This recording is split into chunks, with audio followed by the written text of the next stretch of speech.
الحمد لله نحمده ونستعينه ونؤمن به ونتوكل عليه ونعوذ بالله من شرور أنفسنا ومن سيئات أعمالنا من يهده الله فلا مضل له ومن يضلل فلا هادي له وأشهد أن لا إله إلا الله وأشهد أن محمدًا عبده ورسوله أرسله بالهدى ودين الحق ليظهره على الدين كله ولو كره المشركون اللهم صل على محمد وعلى آل محمد كما صليت على إبراهيم وعلى آل إبراهيم اللهم بارك على محمد وعلى آل محمد كما باركت على آل إبراهيم إنك حميد مجيد أما بعد فإن خير الحديث كلام الله وخير الهدي هدي محمد صلى الله عليه وسلم وشر الأمور محدثاتها وكل محدثة بدعة وكل بدعة ضلالة أيها الإخوان والأخوات أوصيكم عباد الله وإياي أولا بتقوى الله أعوذ بالله من الشيطان الرجيم بسم الله الرحمن الرحيم وهم يصطرخون فيها ربنا أخرجنا نعمل صالحا غير الذي كنا نعمل أولم نعمركم ما يتذكر فيه من تذكر وجاءكم النذير فذوقوا فما للظالمين من نصير. ആദരണീയരായ മുസ്ലിം സഹോദരന്മാരെ, സഹോദരിമാരെ, സർവശക്തനായ അള്ളാഹുവിൻ്റെ വിധി വിലക്കുകൾ ജീവിതത്തിലുടനീളം കഴിവിൻപടി സൂക്ഷിച്ച് ജീവിക്കണേ എന്ന് ആമുഖമായി എല്ലാ ഓരോരുത്തരെയും ഓർമ്മിപ്പിക്കുകയാണ്. നബി സല്ലല്ലാഹു അലൈഹി വസല്ലമയുടെ കാലശേഷം ഖിലാഫത്ത് ഏറ്റെടുത്ത വ്യക്തിയാണ് അബൂബക്കർ റളിയല്ലാഹു അൻഹു. 2.5 വർഷമാണ് അദ്ദേഹത്തിൻ്റെ ഖിലാഫത്ത് കാലഘട്ടം. അബൂബക്കർ റളിയല്ലാഹുവിന് ശേഷം ഖലീഫയായത് ഉമർ ബിനുൽ ഖത്താബ് റളിയല്ലാഹു അൻഹു, ഉമർ റളിയല്ലാഹു അൻഹു ആണ്. അദ്ദേഹം 10 വർഷമാണ്, 10 വർഷവും 6 മാസവുമാണ്, ഏതാനും ദിവസങ്ങളുമാണ് അദ്ദേഹത്തിൻ്റെ ഖിലാഫത്തിൻ്റെ കാലഘട്ടം. ഖലീഫ ഉമർ ചരിത്രത്തിലുടനീളം ഇന്നും അറിയപ്പെടുന്ന, എല്ലാവരാലും ഓർക്കപ്പെടുന്ന, സ്മരിക്കപ്പെടുന്ന ഒരു വ്യക്തിത്വമാണ്. ഈ 10 വർഷം കൊണ്ട് അദ്ദേഹം ഇസ്ലാമിക ഖിലാഫത്ത് അതിൻ്റെ വ്യാപ്തി വർദ്ധിപ്പിക്കുകയും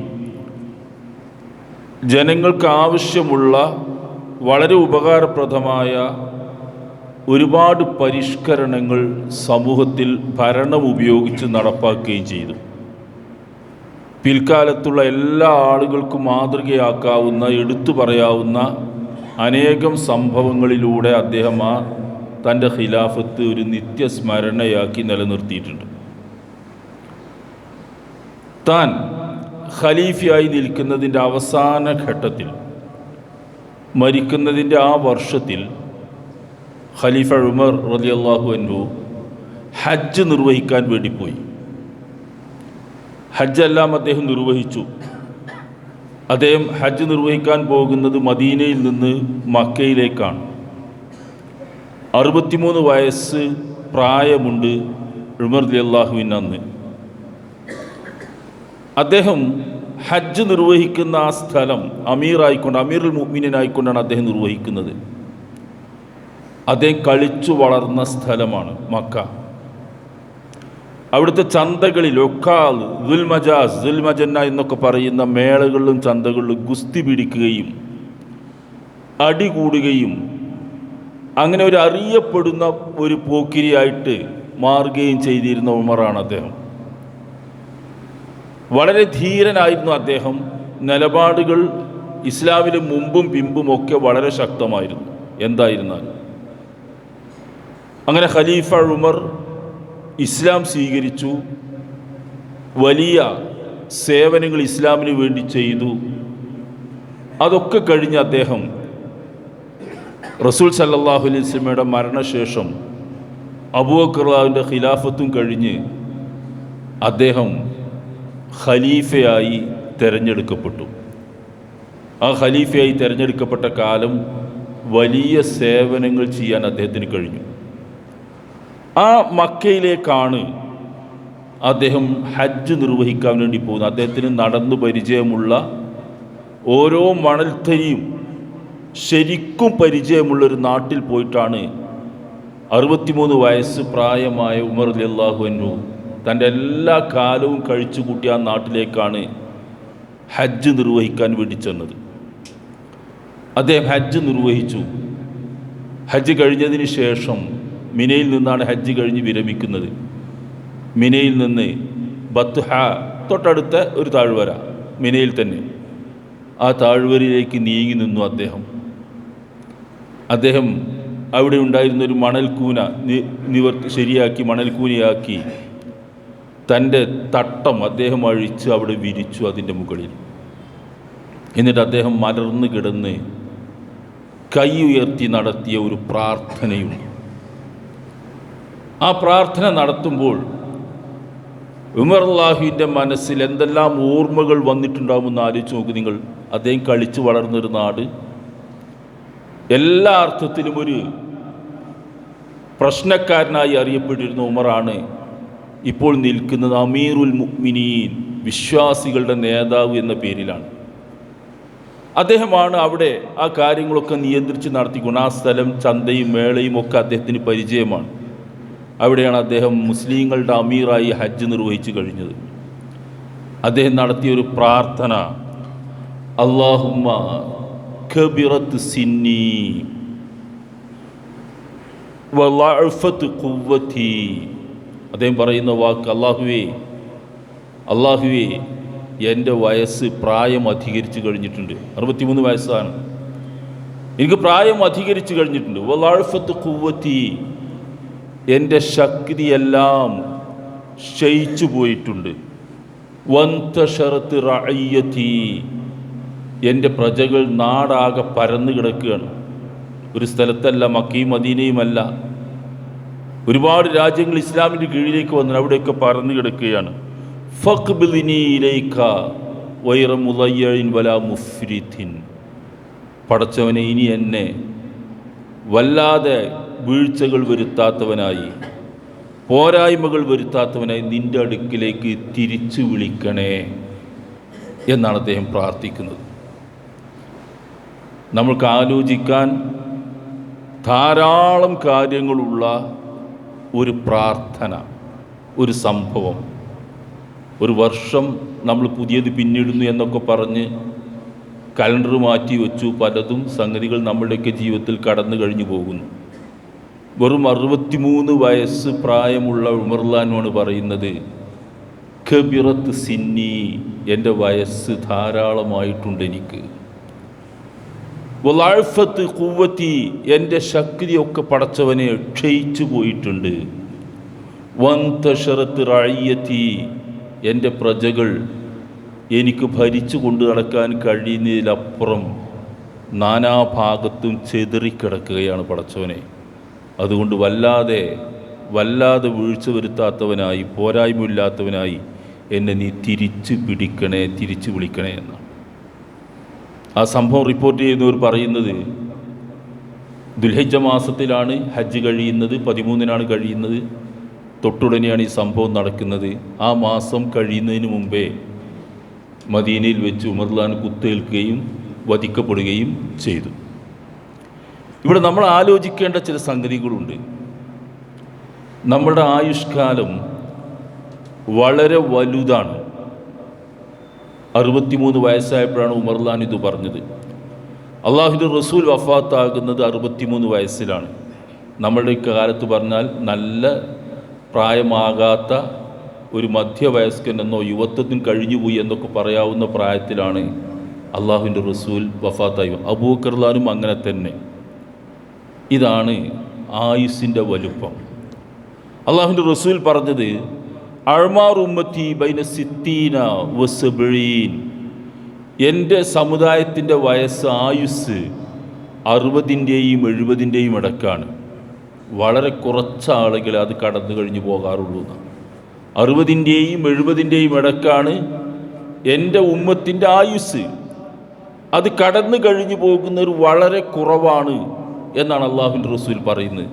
അപ്പോൾ നമ്മളൊക്കെ ആലോചിക്കേണ്ടത് ആ കടന്നു കഴിഞ്ഞു പോകുന്നവരിൽപ്പെട്ട കുറേ ആളുകൾ നമ്മളുടെ കൂട്ടത്തിലുണ്ട്. അവിടേക്ക് എത്തി നിൽക്കുന്ന കുറേ ആളുകളുണ്ട്. ആയുസ്സിൻ്റെ കടലാസിൽ നിന്ന് ആയുസ് ഓരോന്നും പറിച്ചെടുത്ത് നമ്മളിങ്ങനെ ദിവസവും കളഞ്ഞുകൊണ്ടേയിരിക്കുകയാണ്. കലണ്ടറുകൾ മാറുമ്പോൾ നമ്മളിങ്ങനെ ഒരു വർഷം അള്ളാഹു നമ്മൾക്ക് നൽകിയ ആയുസ്സിൽ നിന്ന് കുറഞ്ഞു പോയി നമ്മളുടേത്. ഒരു മരണത്തോടൊരു വർഷം കൂടി നമ്മൾ അടുക്കുന്നു എന്ന ബോധം നമ്മൾക്കുണ്ടാകണമെന്നാണ് ഈ സംഭവങ്ങൾ റസൂൽ സല്ലല്ലാഹു അലൈഹി വസല്ലം പറയുമ്പോൾ നമ്മൾ മനസ്സിലാക്കേണ്ടത്. റസൂൽ സല്ലല്ലാഹു അലൈഹി വസല്ലമയോട് ഒരിക്കൽ ഒരു ആൾ വന്ന് ചോദിച്ചു, അയ്യുന്നാസി ഖൈറുൻ, അള്ളാഹുവിൻ്റെ റസൂലെ, മനുഷ്യരിൽ ഏറ്റവും നല്ലവൻ ആരാണ്? ഒരാളുടെ ചോദ്യമാണത്. ഏറ്റവും നല്ല മനുഷ്യൻ ആരാണ്? അവർ റസൂൽ അതിന് പറഞ്ഞ മറുപടി, മൻ താല ഉംറുഹു വഹസുന അമലുഹു, ആർക്കാണോ ആയുസ് ദീർഘമായി കിട്ടുന്നത്, ആയുർദൈർഘ്യം ആർക്കാണോ കിട്ടുന്നത്, കൂടുതൽ ആയുസ് കിട്ടുന്നത് ആരാണോ, വഹസുന അമലുഹു, അതോടുകൂടി തന്നെ പ്രവർത്തനങ്ങൾ നന്നായി വരുന്നതും ആരാണോ, അവനാണ് ഏറ്റവും നല്ല മനുഷ്യൻ. ആയുസ് കൂടുന്നതിനനുസരിച്ച് നല്ല കാര്യങ്ങൾ ചെയ്യാനും കഴിയുക, അതോടൊപ്പം അങ്ങനെ ചെയ്യാൻ കഴിയുന്നവനാണ് ഏറ്റവും നല്ല മനുഷ്യനെന്നാണ്. അടുത്ത ചോദ്യം, ഏറ്റവും ചീത്ത ഷർറുന്നാസ്, മനുഷ്യരിൽ ഏറ്റവും ചീത്തയായ മനുഷ്യനാരാണ്? അപ്പോൾ റസൂൽ പറഞ്ഞു കൊടുത്ത മറുപടി, ആയുസ് കൂടുകയും അതോടൊപ്പം തിന്മകൾ വർദ്ധിക്കുകയും ചെയ്യുന്നവനാണ് എന്നാണ്. ആയുസ് കൂടുന്നതിനനുസരിച്ച് തിന്മയും വർദ്ധിക്കുന്നു. അപ്പോൾ അയാൾക്ക് ചീത്ത മനുഷ്യനാവും, നഷ്ടമാണ് അയാൾക്ക്. ആയുസ് കൂടുന്നതിനനുസരിച്ച് നന്മകൾ വർദ്ധിക്കുന്നെങ്കിൽ അയാൾക്ക് ലാഭമാണത്. നബി സല്ലല്ലാഹു അലൈഹി വസല്ലം പറഞ്ഞത്, അള്ളാഹു ആർക്കെങ്കിലും വല്ല നന്മയും ഉദ്ദേശിച്ചിട്ടുണ്ടെങ്കിൽ അയാൾക്ക് ആയുസ് വർദ്ധിക്കുന്നതിൻ്റെ ഒപ്പം സൽക്കർമ്മങ്ങൾ ചെയ്യാനുള്ള അവസരം കൂടി നൽകുമെന്നാണ്. അവസാനത്തെ ആയുസ്സിൽ, അതിൻ്റെ അവസാന ഘട്ടത്തിൽ കൂടുതൽ സൽക്കർമ്മങ്ങൾ ചെയ്യാൻ അവസരം കിട്ടുമെന്നാണ് നബി സല്ലല്ലാഹു അലൈഹി വസല്ലം പറഞ്ഞത്. നിങ്ങൾ ആലോചിച്ച് നോക്കൂ, നമ്മുടെയൊക്കെ ആയുഷ്കാലം ഇങ്ങനെ അനുദിനമല്ല അനുനിമിഷം കുറഞ്ഞുകൊണ്ടേയിരിക്കുക. മാസങ്ങൾ വർഷങ്ങളായി പിന്നിട്ടുകൊണ്ടേയിരിക്കുകയാണ്. നമ്മൾ ഓരോ ദിവസവും ഓരോ നിമിഷവും ഓരോ ദിവസവും മാസവും വർഷവും ഒക്കെ മരണത്തോടാണ് നമ്മൾ അടുത്തുകൊണ്ടിരിക്കുന്നത്. ആ മരണം എത്തുന്നതിന് മുമ്പ് നമുക്ക് ആർക്കും അതറിയില്ല. നമ്മളൊക്കെ പ്രാർത്ഥിക്കുന്ന ഒരു പ്രാർത്ഥനയുണ്ട്, അല്ലാഹുവേ ആയുസ് ദീർഘിപ്പിച്ചു തരണേ എന്ന്. ഒരു കാര്യവുമില്ലാത്തൊരു പ്രാർത്ഥന ഞാൻ പറയുന്നതല്ല, അള്ളാഹുവിൻ്റെ റസൂൽ പറയുന്നു. നമ്മൾക്കൊക്കെ ആഗ്രഹമാണത്. നല്ല ആയുസ് കിട്ടണമെന്ന് നമ്മളുടെ ആഗ്രഹമാണ്. നമ്മളൊക്കെ എത്ര പറഞ്ഞാലും ഇനിയും അത് പ്രാർത്ഥിക്കും. പക്ഷെ അള്ളാഹുവിൻ്റെ വാക്ക്, റസൂലിൻ്റെ വാക്ക് നോക്കൂ നിങ്ങൾ. റസൂൽ സല്ലല്ലാഹു അലൈഹി വസല്ലമയുടെ ഭാര്യ ഉമ്മു സലമ, ഉമ്മു ഹബീബ, റസൂലുള്ളാഹിൻ്റെ ഭാര്യ, അബൂ സുഫിയാൻ്റെ മകളാണ്, മുആവിയയുടെ സഹോദരിയാണ്. അബൂ സുഫിയാൻ്റെ മകളാണ് ഭാര്യ. അപ്പോൾ റസൂലിനോട് അവർ പ്രാർത്ഥിക്കുകയാണ്, അല്ലാഹുവേ എൻ്റെ പിതാവ് അബൂ സുഫിയാൻ, എൻ്റെ സഹോദരൻ മുആവിയ, അവർക്കൊക്കെ അവർ മുഖേനയ്ക്ക് ഒന്നിച്ച് ജീവിച്ച് ജീവിതം ആസ്വദിക്കാൻ, സൗകര്യത്തോടു കൂടി ജീവിക്കാൻ പടച്ചോനെ നീ എനിക്ക് സൗകര്യം നൽകണേ. അവർക്ക് ഞങ്ങൾക്കൊക്കെ ആയുസ് ധാരാളം നൽകി ഒന്നിച്ച് ജീവിക്കാൻ അവസരം നൽകണേ എന്ന റസൂല് പറഞ്ഞു. ഭാര്യനെ വിളിച്ച് പറഞ്ഞ്, എന്താണ് നീ പ്രാർത്ഥിക്കുന്നത്? നീ പ്രാർത്ഥിക്കുന്നത് മുഴുവനും അള്ളാഹു നിർണയിച്ചു കഴിഞ്ഞ വിഷയത്തിലാണ്. ആയുസ് അള്ളാഹു തീരുമാനിച്ചു കഴിഞ്ഞിട്ടുണ്ട്. റിസ്ക് അള്ളാഹു നിശ്ചയിച്ചു കഴിഞ്ഞിട്ടുണ്ട്. അങ്ങനെ മാറ്റമില്ലാത്ത, അങ്ങനെ തന്നെ പറഞ്ഞു, മാറ്റമില്ലാത്ത തീരുമാനങ്ങളിലാണ് നീ ഇപ്പോഴും പ്രാർത്ഥിക്കുന്നത്. നിനക്ക് പ്രാർത്ഥിക്കാമായിരുന്നു, അള്ളാഹുവേ ഖബർ ശിക്ഷയിൽ നിന്ന് ഞങ്ങളെ നീ രക്ഷിക്കണേ എന്ന് പ്രാർത്ഥിക്കാമായിരുന്നു. നരകശിക്ഷയിൽ നിന്ന് നീ ഞങ്ങളെ രക്ഷിക്കണേ എന്ന് പ്രാർത്ഥിക്കാമായിരുന്നു. അങ്ങനെ ഓരോന്ന് റസൂലും എണ്ണി പറഞ്ഞു. അപ്പോൾ പ്രാർത്ഥനയിൽ വരേണ്ട ഭാഗം അതാണ്. നമ്മളെപ്പോഴും ആഗ്രഹിക്കുന്നത് ഈ ദുനിയാവിൽ ജീവിച്ച് തീരാത്ത മോഹങ്ങളുമായിട്ടാണ്. ആ മോഹങ്ങളൊക്കെ സഫലമാകുന്ന കാലം അത്രയും, എല്ലാ ആവശ്യവും സഫലമാകുന്ന കാലം അത്രയും ജീവിക്കാൻ ആയുസ് നൽകണേ എന്നാണ്. പക്ഷെ ആ ജീവിതം നമ്മൾക്ക് നന്മ ചെയ്യാൻ അവസരം കിട്ടുന്നില്ലെങ്കിൽ കനത്ത പരാജയമായിരിക്കും നമ്മളുടെ ജീവിതം. പരലോകത്ത് നരകത്തിലെത്തുന്ന ആളുകൾ പറയുന്നൊരു വാക്ക് ഖുർആൻ ഉദ്ദേശിച്ചിട്ടുണ്ട്. അവിശ്വാസികളായ ആളുകളെ അള്ളാഹു നരകത്തിലെറിയും. ആ നരകത്തിൽ കിടക്കുന്ന സമയത്ത് അവർ പറയുന്ന വാക്ക് നോക്കൂ, വഹും യസ്തരിഹൂന ഫീഹാ, അവിടെ വെച്ചവർ മുറവിളി കൂട്ടുകയാണ്. അവിശ്വാസികളായ ആളുകൾ നരകത്തിലെത്തിയ ശേഷം മുറവിളി കൂട്ടുകയാണ്. റബ്ബനാ അഖ്രിജ്നാ നഅമൽ സാലിഹൻ ഗൈറല്ലദീ കുന്നാ നഅമൽ, അല്ലാഹുവേ ഞങ്ങളെ ഈ നരകത്തിൽ നിന്ന് പുറത്ത് കടത്തി തരണേ എന്നാണ്. ഞങ്ങളെ ഈ നരകത്തിൽ നിന്ന് പുറത്തേക്ക് കൊണ്ടുതരണേ, പുറത്തേക്കാക്കി തരണേ. നഅമൽ സാലിഹൻ ഗൈറല്ലദീ കുന്നാ നഅമൽ, ഞങ്ങൾ ഇതുവരെ ചെയ്തിരുന്നല്ലോ മുമ്പ് ജീവിതകാലത്ത്, ആ കാര്യത്തിൽ ആ രൂപത്തിലല്ലാത്ത നല്ല പ്രവർത്തനങ്ങൾ പടച്ചവനെ ഞങ്ങൾ ചെയ്തു കൊള്ളാം. അതുകൊണ്ട് ഈ നരകത്തിൽ നിന്ന് രക്ഷപ്പെടുത്തി പുറത്താക്കി തരണേ നാഥ എന്ന് നരകത്തിൽ വെച്ച് നരകവാസികളായ ആളുകൾ പടച്ചവനോട് റബ്ബന, ഞങ്ങളുടെ റബ്ബേ എന്ന് പറഞ്ഞ് പ്രാർത്ഥിക്കുമെന്ന് ഖുർആൻ പറയുന്നു. അപ്പോൾ അള്ളാഹു ചോദിക്കുന്നൊരു ചോദ്യം നോക്കൂ നിങ്ങൾ, ആ വലം നുഅമ്മിറുക്കും മാ യതദക്കറു ഫീഹി മൻ തദക്കർ, അല്ല നിങ്ങൾക്ക് ആലോചിച്ച് നോക്കാൻ മാത്രമുള്ള ആയുസ്സും കാലവും നിങ്ങൾക്ക് ഞാൻ നൽകിയിട്ടില്ലേ എന്നാണ്. നമ്മൾക്ക് അള്ളാഹുവിനെ കുറിച്ച് ആലോചിക്കാൻ, പരലോകത്തെക്കുറിച്ച് ആലോചിക്കാൻ, അല്ല ജീവിതത്തിൻ്റെ അർത്ഥവും ലക്ഷ്യവും ഉദ്ദേശവും ഒക്കെ ആലോചിച്ച് നോക്കാൻ, നമ്മൾ എന്തിന് ജീവിക്കുന്നു, എങ്ങനെ ജീവിക്കണം എന്നതൊക്കെ ആലോചിച്ച് നോക്കാനുള്ള സമയം നിങ്ങൾക്ക് നൽകിയിട്ടില്ലേ? ആ സമയമൊന്നും നൽകാതെ വെറുതെ ശിക്ഷിക്കുകയാണോ ഞാൻ എന്നാണ് അള്ളാഹു ചോദിക്കുന്നത്. അവലം നുഅമ്മിറുക്കും മാ യതദക്കറു ഫീഹി മൻ തദക്കർ, ആലോചിക്കുന്ന ആളുകൾക്ക് ആലോചിക്കാൻ മാത്രം, ഓർത്ത് നോക്കാൻ മാത്രം സമയം ഞാൻ നൽകിയിട്ടില്ലേ? അടുത്ത വാക്യം വജാഅകുമുൻ നദീർ, ഇങ്ങനെ ഒരു പരലോകമുണ്ട് എന്നും നരകശിക്ഷയുണ്ട് എന്നുമൊക്കെ മുന്നറിയിപ്പ് നൽകുന്ന ഒരു താക്കീതുകാരനെ ഞാൻ അങ്ങോട്ട് പറഞ്ഞയച്ചു, അത് നിങ്ങൾക്ക് കിട്ടിയിട്ടില്ലേ എന്നാണ്. ഈ മുന്നറിയിപ്പ് നിങ്ങൾക്ക് നേരത്തെ കിട്ടിയതല്ലേ? ഒരു അനീതി ഞാൻ കാണിക്കുന്നില്ല എന്നാണ് അള്ളാഹു പറയുന്നത്. നിങ്ങളിപ്പോൾ ബഹളം വെക്കുന്നതിനും മുറവിളി കൂട്ടുന്നതിനും വിലപിക്കുന്നതിനും ഒരർത്ഥവുമില്ല. നിങ്ങൾക്ക് ചിന്തിക്കാൻ മാത്രം കാലം ഞാൻ നൽകി, താക്കീത് നൽകുന്ന പ്രവാചകരെ പറഞ്ഞയച്ചു. എന്നിട്ട് അള്ളാഹു പറയുന്നത് ഫദൂഖൂ ഫമാ ലിസ്സാലിമീന മിൻ നസീർ, അതുകൊണ്ട് നിങ്ങൾക്ക് കിട്ടിയ ശിക്ഷ നിങ്ങൾ ആസ്വദിച്ച് അനുഭവിച്ചു കൊള്ളുക, അക്രമികളായ ആളുകൾക്ക് ഒരു സഹായിയും എവിടെയും ലഭിക്കില്ല എന്ന് പറഞ്ഞ ആ ഭാഗം അവസാനിപ്പിക്കുന്നു അള്ളാഹു. ഇതാണ് നമ്മുടെ ജീവിതത്തിൻ്റെ ഒരവസ്ഥ. നാളെ പരലോകത്ത് ഖബറിലെത്തിയതിന് ശേഷം, നരകത്തിലെത്തിയതിന് ശേഷം ഒരു തിരിച്ചു വരവ് നമ്മൾക്ക് സാധിക്കില്ല. നമ്മളെ സംബന്ധിച്ച് മരിക്കുന്നത് വരെയുള്ള ഒരു കാലയളവ് അള്ളാഹു നിശ്ചയിച്ചതുണ്ട്. ആ നിശ്ചയിച്ച കാലയളവിൽ നമ്മൾക്ക് എത്രത്തോളം നന്മ ചെയ്യാൻ കഴിയുമോ ആ നന്മ ചെയ്യാനാണ് നമ്മൾ നോക്കേണ്ടത്. ഖുർആൻ പറയുന്നൊരു വാക്ക് വഅൻഫിഖൂ മിമ്മാ റസഖ്നാകും മിൻ ഖബ്ലി അൻ യഅതിയ അഹദകുമുൽ മൗത്ത്. അള്ളാഹു പറയുന്നത് അതാണ്. നിങ്ങൾക്ക് അള്ളാഹു നിശ്ചയിച്ച മരണം വരുന്നതിന് മുമ്പായിക്കൊണ്ട് അള്ളാഹു നിങ്ങളെ ഏൽപ്പിച്ച സ്വത്തുണ്ടല്ലോ, അത് നിങ്ങൾ ചെലവഴിക്കണം. ഒരു നിർദ്ദേശമാണത്.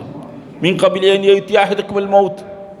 ആ മരണം വരുന്ന സമയത്ത് മനുഷ്യൻ പറയും ഫയഖൂൽ റബ്ബി ലൗലാ അഖർതനി ഇലാ അജലിൻ ഖരീബ്, പടച്ചവനെ എനിക്കൊരു കുറഞ്ഞ സമയം കൂടി നീ നീട്ടിത്തരണം, ഒരു കുറഞ്ഞ സമയം കൂടി നീ നീട്ടിത്തന്നാൽ എത്ര നന്നായിരുന്നു. ഇലാ അജലിൻ ഖരീബ്, കുറഞ്ഞൊരു സമയം, ഫസ്വദ്ദഖ വകും മിനസ് സ്വാലിഹീൻ. അവൻ അള്ളാഹുവിനോട് വാഗ്ദാനം ചെയ്യുന്നത്, ഞാൻ ധർമ്മം ചെയ്തു കൊള്ളാം, നല്ല പ്രവർത്തനങ്ങളൊക്കെ ചെയ്തു കൊള്ളാം പടച്ചവനെ, അതുകൊണ്ട് എനിക്കൊരു സമയം നീട്ടിത്തരണേ എന്ന് വിലപിക്കും മനുഷ്യൻ. വലൻ യുഅഖിറല്ലാഹു നഫ്സൻ ഇദാ ജാഅ, അവധി എത്തിക്കഴിഞ്ഞാൽ അള്ളാഹു ആരെയും പിന്തിക്കുന്ന പ്രശ്നമില്ല. അള്ളാഹുവിനറിയാം നിങ്ങൾ എന്താ ചെയ്യുന്നത് എന്ന് പറഞ്ഞാൽ, ഇപ്പോൾ ഈ പറയുന്ന വാക്കുകളൊക്കെ ചെയ്തു കൊള്ളാം എന്ന് നിങ്ങൾ എടുക്കുന്ന പ്രതിജ്ഞ എന്ത് സംഭവിക്കുമെന്ന് അള്ളാഹുവിനറിയാം. ഇതുവരെ നിങ്ങൾ ചെയ്തതിൻ്റെ അടിസ്ഥാനത്തിൽ തന്നെ. മുമ്പും ഇതേപോലെ അനുഭവം ഉണ്ടായപ്പോൾ, മരണവക്രത്തിൽപ്പെട്ടപ്പോൾ നമ്മൾ അള്ളാഹുവിനോട് പ്രതിജ്ഞ ചെയ്തിട്ടുണ്ട്. അതിന് രക്ഷപ്പെട്ടു വന്നപ്പോൾ ആ പ്രതിജ്ഞയൊക്കെ ലംഘിച്ചിട്ടുണ്ട്. അതുകൊണ്ട് അള്ളാഹുവിനറിയാം നിങ്ങളുടെ ഈ വാക്കുകൾക്കൊരു വിലയുമില്ല. അതുകൊണ്ട് കിട്ടിയ അവസരം, ആയുസ്, അത് ചെറുതോ വലുതോ ആണെങ്കിൽ, അത് എത്രയാണെങ്കിലും നന്മ ചെയ്യാൻ ശ്രമിക്കണമെന്നാണ് വിശുദ്ധ ഖുർആൻ നമ്മോട് ആഹ്വാനം ചെയ്യുന്നത്. അത് ചെയ്യാനുള്ളൊരു അവസരം മുന്നിൽ നിൽക്കുമ്പോൾ നമ്മളുടെ മുമ്പിൽ.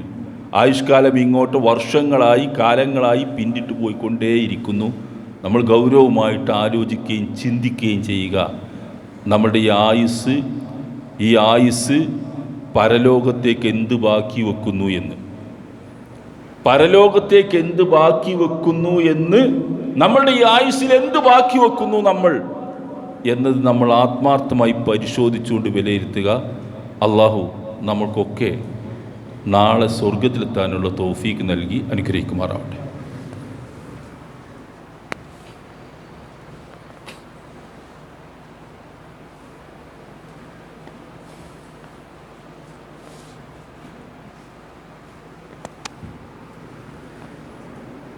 അൽഹംദുലില്ലാഹ് വസ്സലാത്തു വസ്സലാമു അലാ റസൂലില്ലാഹ് വഅലാ ആലിഹി വസ്സഹ്ബിഹി അജ്മഈൻ. ഇത്തഖുല്ലാഹ ഇബാദല്ലാഹ്. അള്ളാഹുവിനെ സൂക്ഷിച്ച് ജീവിക്കണേ എന്ന് ഒരിക്കൽ കൂടി ഓരോരുത്തരെയും ഓർമ്മിപ്പിക്കുകയാണ്. നമ്മളുടെ വർഷം ഒന്ന് പിന്നിട്ടു. 2025 നമ്മൾ കടന്നു വന്നു. നമ്മൾ പല രീതിയിലുള്ള ചിന്തകൾ അതിനെക്കുറിച്ച് നടത്തി. കഴിഞ്ഞ വർഷം, പുതുവർഷം എന്നൊക്കെ പറഞ്ഞ് പലതും ചെയ്തു. ജീവിതത്തിൽ പല മേഖലകളിൽ പ്രവർത്തിക്കുന്ന ആളുകളും അവരുടെ ആ മേഖലയുമായി ബന്ധപ്പെട്ട് കച്ചവടം നടത്തുന്നവർ, ഉദ്യോഗം വഹിക്കുന്നവർ, മറ്റ് ജോലികളൊക്കെ വഹിക്കുന്ന ആളുകൾ ഒരു വർഷം മാറി വരുമ്പോൾ ചെയ്യേണ്ടതൊക്കെ അവർ ചെയ്യുന്നു. അങ്ങനെയൊക്കെ അവർക്ക് ചില രൂപങ്ങളും മെത്തേഡുകളും ഒക്കെ ഉണ്ട്. അതൊക്കെ അനുസരിച്ച് അവരങ്ങനെ പോകും. നമ്മളെക്കുറിച്ച് നമ്മളൊന്ന് ആലോചിച്ച് നോക്കൂ. നമ്മൾ ഒരു വർഷം പിന്നിടുമ്പോൾ, ഒരു കലണ്ടർ മാറി വരുമ്പോൾ നമ്മൾക്ക് എന്തൊക്കെ ആലോചിക്കാനുണ്ടെന്ന് ആലോചിച്ച് നോക്കൂ നിങ്ങൾ. നമ്മുടെ ആളുകൾ ചെയ്തു കൂട്ടുന്നതും അതുമായിട്ട് താരതമ്യം ചെയ്യാം. ഇപ്പോൾ കഴിഞ്ഞ ദിവസങ്ങളിൽ ന്യൂ ഇയർ ആഘോഷിച്ചു നമ്മുടെ നാട്ടിൽ, ലോകത്തെമ്പാടും. ഒരാഘോഷിക്കേണ്ട കാര്യമായിട്ടാണ് ആളുകൾ അതിനെ കാണുന്നത്. ഒരു വർഷം പിന്നിടുമ്പം ആയുസ് ഒരു കൊല്ലം കഴിഞ്ഞു എന്നത് ആലോചിക്കാതെ എന്തോ ആഘോഷിക്കേണ്ട കാര്യമായിട്ട് ആളുകൾ, മരിക്കാറായിട്ടുണ്ട് ഒരു കൊല്ലത്തോടടുത്തു എന്നത് ആലോചിക്കാതെ ആഘോഷിക്കുകയാണ് ആളുകൾ. ഈ വർഷത്തെ ആഘോഷത്തിൻ്റെ ചില ചിത്രങ്ങൾ ഇന്നലെയും മിഞ്ഞാന്നുമൊക്കെ പത്രത്തിൽ വന്നിരുന്നു, മീഡിയകളൊക്കെ പ്രസിദ്ധീകരിച്ചിരുന്നു. 108 കോടി രൂപയുടെ കള്ളു കുടിച്ചു വന്നത് കാര്യമായി വന്ന ഒരു വാർത്തയാണ് നമ്മുടെ കേരളത്തിൽ. 1-2 കോടിയല്ല, 108 കോടി. അതിനെക്കുറിച്ചൊരു പത്രം എഴുതിയത് കഴിഞ്ഞ വർഷത്തെ അപേക്ഷിച്ച് 13 കോടിയുടെ വർധനവുണ്ട് ഈ വർഷം എന്നാണ്. കള്ളു കുടിച്ച കണക്കാണിത്. എന്തിനാ നിങ്ങൾ കൊല്ലം മാറിയതിന്? എന്താണ് ഇതിലുള്ളത്? ആൾക്കാർക്ക് എന്താണ് ഈ ആളുകളുടെയൊക്കെ ചിന്തയിലുള്ളത്? ജീവിതം ഇങ്ങനെ കുടിച്ച് തുലക്കാം, അതിനാണ് ഈ വർഷവും ദിവസമൊക്കെ മാറുന്നത് കള്ളു കുടിക്കാനും തോന്നിയാസം കാണിക്കാനുമാണ് എന്നാണ്. നമ്മുടെ ഡിപ്പാർട്ട്മെൻറ്റ് ഈ ബീവറേജുകാർക്ക് കൊടുത്തൊരു നിർദ്ദേശം നോക്കൂ നിങ്ങൾ. കഴിഞ്ഞ ദിവസം വന്നിരുന്നു. അത് നിർദ്ദേശം എന്താണെന്നറിയും നിങ്ങൾ? മദ്യപിച്ച് കാലുറക്കാതെ തല ഉറക്കാതെ നിൽക്കുന്ന ആളുകൾക്ക് വീട്ടിൽ പോകാൻ ഡ്രൈവറെ ഏൽപ്പിച്ചു കൊടുക്കാൻ നിർദ്ദേശിക്കുന്നു. എവിടെയാണ് നമ്മുടെ നാടുള്ളത്? അത് ആ ഡിപ്പാർട്ട്മെൻറ്റിൻ്റെ ബാധ്യതയായിട്ട് ട്രാൻസ്പോർട്ട് ഡിപ്പാർട്ട്മെൻറ്റ് നിർദ്ദേശം കൊടുക്കുകയാണ്.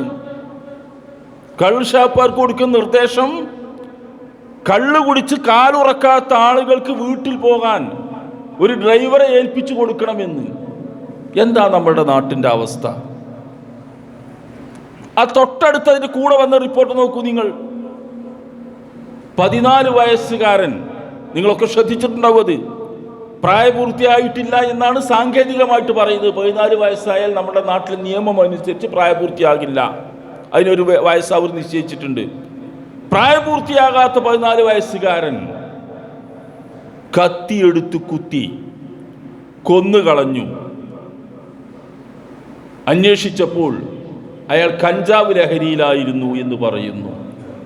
എന്താ ഈ ലഹരി ഉപയോഗിക്കുന്ന ആളുകൾ തമ്മിൽ തർക്കിക്കുകയും വാക്കേറ്റം ഉണ്ടാവുകയും ചെയ്യുമ്പോഴേക്ക് കുത്താൻ മാത്രം കത്തി എവിടുന്ന ഇവർക്ക് കിട്ടുന്നത് ഈ 14കാരന്? അപ്പം അന്തരീക്ഷത്തിൽ നിന്ന് എടുക്കുന്നതാണോ ഈ കത്തി? അല്ല, കൂടെ കൊണ്ടു നടക്കുന്നു മാരകായുധങ്ങൾ. 14കാരും സ്കൂളുകളിലൊക്കെ പഠിക്കുന്ന കുട്ടികൾ മാരകായുധങ്ങൾ കൊണ്ടു നടക്കുന്നു. വളരെ വളരെ അങ്ങേയറ്റം ഭീകരമായ ഒരവസ്ഥ നമ്മുടെ കൗമാരക്കാർക്കിടയിൽ നിലനിൽക്കുന്നു. കുട്ടികളെ ആകർഷിക്കാൻ വേണ്ടി, കൗമാരക്കാരെ ആകർഷിക്കാൻ വേണ്ടി യാതൊരു വകതിരിവുമില്ലാതെ നമ്മുടെ രാഷ്ട്രീയക്കാർ, ഭരിക്കുന്നവരും ഭരിക്കാത്തവരും ഒക്കെ അവർക്ക് പറ്റുന്ന മുദ്രാവാക്യങ്ങൾ വിളിപ്പിക്കുന്നു. പഠനം, പ്രണയം, കൗമാരം എന്നൊക്കെ മുദ്രാവാക്യങ്ങൾ വിളിപ്പിക്കുന്നു. പ്രണയം ഒരു മുദ്രാവാക്യമാണ്. കലാലയ അന്തരീക്ഷത്തിൽ നടപ്പാക്കേണ്ട ഒരു ആശയമാണത് പ്രണയം. പഠനം എന്നതിനെ കൂടെ ചേർത്ത് വെക്കുന്നത് പ്രണയം എന്നാണ്. ലഹരി വസ്തുക്കൾ നിർലോഭം അവർക്കൊക്കെ കൈകളിൽ കിട്ടുന്നു. പിന്നെ ആയുധങ്ങൾ കിട്ടാൻ വേറെ പണിയൊന്നും എടുക്കേണ്ടതില്ല. കൊലപാതകങ്ങൾ നടക്കും. നമുക്ക് 14 വയസ്സുകാരനാണ് കൊലയാളിയായി മാറുന്നത്. അയാൾക്ക് പ്രായപൂർത്തി എത്തിയിട്ടില്ല എന്നാണ് പറയുന്നത്. കൊല്ലാൻ പ്രായപൂർത്തി വേണം പോലും. ആരാണ് ഈ നാട്ടിലുള്ളത്? എന്താണ് ഇവിടുത്തെ ഒരു അവസ്ഥ? ആലോചിച്ച് നോക്കൂ നിങ്ങൾ. ഇവിടെ വർഷം മാറുമ്പോൾ നമ്മൾ ആലോചിക്കേണ്ടത് നമ്മുടെ ജീവിതത്തിൻ്റെ അന്ത്യം എന്തായി തീരുമെന്നതാണ്. ഓരോ നിമിഷവും ആയുസ് അവസാനിച്ചു കൊണ്ടിരിക്കുമ്പോൾ ജീവിതം എന്ത് ചെയ്തു എന്ന ഉത്തരം പടച്ചവനോട് പറയണം. ഉമർ അല്ലാഹുവിന്റെ വളരെ പ്രസിദ്ധമായ ഒരു വാക്യമുണ്ട്, ഹാസിബു ഖബ്ല അൻ തുഹാസബു വസിനു ഖബ്ല അൻ തുസനു. അദ്ദേഹം പറയാറുള്ള വാക്ക്, നിങ്ങളുടെ കണക്ക് അള്ളാഹു നോക്കുന്നതിന് മുമ്പ് നിങ്ങളൊന്ന് സ്വന്തം തൂക്കി നോക്ക.